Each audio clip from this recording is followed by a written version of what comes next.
Hey there, welcome to LSAT Demon Daily. I'm Nathan Fox, that's Ben Olson. We're the founders of LSATdemon.com and our weekly podcast, Thinking LSAT. We have an email here with a subject, the LSAT requires an Oxford dictionary. This is from Preston. You want to read it? Yeah. Nathan and Ben, I'm obviously kidding about the title. However, in my journey on the Demon, I've encountered some level 4 and level 5 LR questions from older tests where the question fundamentally hinges upon knowing a word. I used to write like that with italics all the time. Yeah, you did. Fundamentally is italicized here. Thanks, Preston. Okay. It frustrates me because much of the time I take the amazing lessons in the Demon provides on LR, slow down, apply them, and wouldn't you know, I answer more and more questions right. Preston's a good writer. I like it that it's conversational. And I don't mind the like flourishes, but Ben taught me basically that you can just cut that stuff. The stuff that, you can let those words speak for themselves. You don't need to, if you're using big words, like powerful words, like fundamentally and amazing, if your writing is clear enough, which it is with Preston, right? As you can hear his voice. If you just let those words do their own lifting. Yep. Lifting. Yeah. Good point. Okay. So you get more questions right when you slow down. No shit. Yep. So you're doing better, but occasionally you hit these questions that hinge upon some word. Preston continues. One question used the word extinct and required one to figure out its opposite, extant. Another question used the word equivocally and pretty much required a textbook understanding of the word. I love the Demon. I love your content.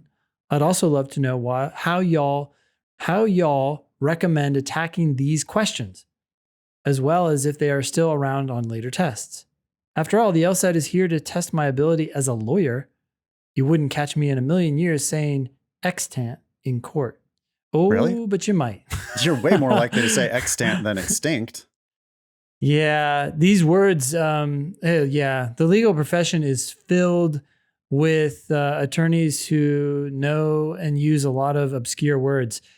Not that they should, but you do need to know them, Preston. You absolutely need to know them. You need to know what your opponent is saying, even if you turn around and say it better, which I think you're going to be very good at.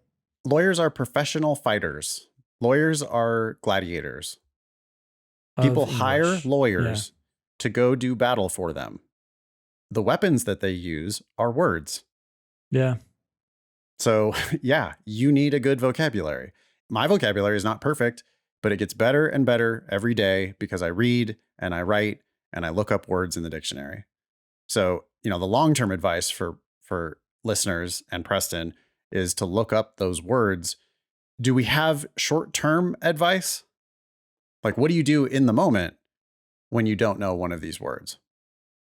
Well, one thing to keep in mind is that you can try to the best of your ability, look to context, right? You can also try to, I find myself doing this with sentences, not so much with words anymore, but I think the same thing applies to words, is you could say, I think that could mean this, or it could mean that. And sometimes just making that explicit is enough to say, wait a sec, no, it almost certainly more likely means this.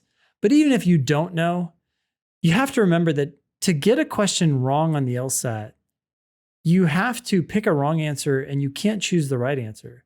So if you can eliminate 4 answers, even if you don't understand the correct answer, that's enough.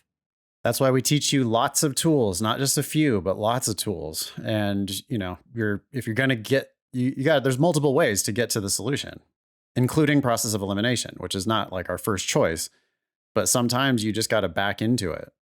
I want to guarantee, by the way, we could look up this question that used the word extant. I'm going to guarantee that it did not require you to know that. And Preston says it required you to figure it out. Well, figure it out from what? Figure it out from context. Right? So read the rest of what's around it. Ben said, that's a good suggestion, Ben. What might it mean in this context? Then would it make sense if that's what it meant in this context? If it wouldn't make sense, then maybe it means something else. Another point that I would make here with the extinct extant thing, a lawyer is going to notice that that's two different words. If you're reading this aggressively enough, actively enough, detail oriented, really getting in there, attacking the issue, you're going to notice that it's not the same word. And you've already kind of won if you just notice, oh, wait, extinct. I know what that means. Extant. What does that mean? They kind of might be similar, right? You notice the similarities and differences. Starts with the same first three letters. And then you look at the context and you realize, oh, extant means something that actually exists, not something that no longer exists, like extinct. And you figure it out from context. Preston says another question used the word equivocally and pretty much required a textbook understanding of the word. Do you think that's true? Or do you think that there was some other way to understand what equivocally meant in that context? I don't know. It's hard to say until we see it, but usually there's something else going on. I mean, it's not like they drop these words in isolation, right? It's a pretty rare word. I wonder if Preston meant unequivocally. Unequivocally is used all the time, right? I mean, unequivocally means that you are sure. It's 100%. I was going to say without equivocation, but yeah. Yeah, equivocation is used a lot too. We asked the candidate for his position on this issue and he equivocated, or he gave me he gave me an equivocal answer. Yeah. Interesting. Is there a question here? He says, I'd love to know how y'all recommend attacking these questions, as well as if they are still around on later tests. Yeah, okay. So we talked about the attacking bit. Are they still around on later tests? Absolutely. I mean, there's like thousands of words on every LSAT. So there are going to be novel words in some of them, and you're going to need to know what some of those words mean. Hey, I was just curious. So I went to the daemon, I went into the drill section, and then I went to search, which allows you to search for these terms in all the tests that are available. Equivocally appears twice. In the history of the LSAT, yeah. Yeah. And unequivocally appears 3 times. So, okay. Interesting. Interesting. Yeah, but still, what that's about 5 extant? times. Yeah, extant. Good question. 3 times. 3 times in the history of the test, yeah. Yeah, and I'm sure that there are 1,000 other words that are similarly rare. Yeah. It's a test written by lawyers who, again, are gladiators of the English language, who are seeing if they want to welcome you into their guild. It's not like it's a vocabulary test, but vocabulary is one of the building blocks of reading. Reading also builds vocabulary. So, what you can do is you can read a lot and you can just look up words. I love it so much that I can just right click in a browser or on my phone and get a definition. Hey, you use a Kindle, right? I do. Yep. On my Kindle, I look up words all the time. Yeah. You've been talking about that for years and using Libby for Father's Libby to Day? check out library books. And then they for can my birth. Yeah. Oh. Sorry. Go ahead. What? Your birthday? Oh, yeah. So for my birthday, Maria and the boys got me the kids. Kindle? Yeah. They got me a Kindle. I love it. I use it all the time now, and I look up words all the time. Because one thing you were saying is reading builds vocabulary, and I think people can make this mistake of reading and then not looking up words, right? Because so many times I'm like, oh, I think that's what they're saying. I'll look it up. Sometimes it's right, but sometimes it's different, and you're like, oh, okay, that's what that means. Very cool, Oh, it deepens your knowledge of the language. Like you start to see connections between the things. It's just awesome. Yeah. The habit of looking up words. I mean, depending on what I'm reading, I'll be like looking up multiple words per page, not that I don't get it, but it's just like, oh, that's an interesting word choice. Let me look up the definition of that word and see if I can figure out why they chose that word.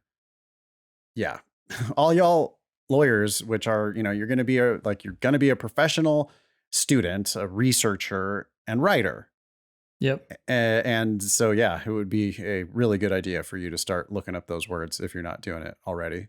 I want to make a quick recommendation just randomly before I forget. That podcast that you recommended to me, Ben, Sold a Story, is really good listening. If you're here, you're a podcast listener probably. Check out Sold a Story. It's about how so many kids are taught to read so poorly. And for those of you out there who are like, oh boy, I'm a bad reader, I got reading problems, that might shed some light into why you are. Yeah. So check that out. Anyway, Very anything cool. more for Preston?